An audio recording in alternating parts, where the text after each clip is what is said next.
CindyALewis here. It's time for the Friday giveaway. Today is May 24th, and we're going to see who wins.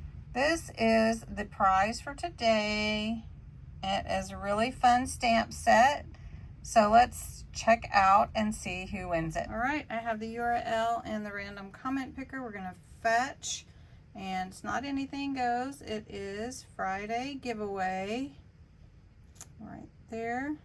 I allow you to enter every day and if you share. So we're going to get the entries. Dun, da, da, da.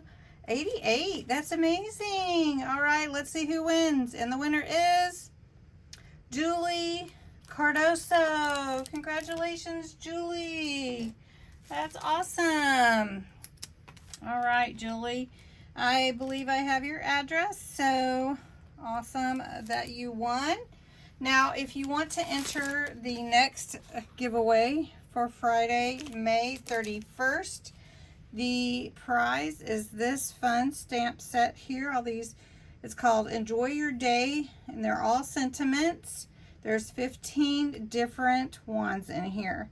So anyway, if you'd like to enter, you have to be 18 or older. Put the words Friday giveaway in the comments. You can enter every day. If you share the video, you can enter again and again and again. US or Canada only, and you do have to claim your prize. So make sure you do that. And have a great weekend. Thank you.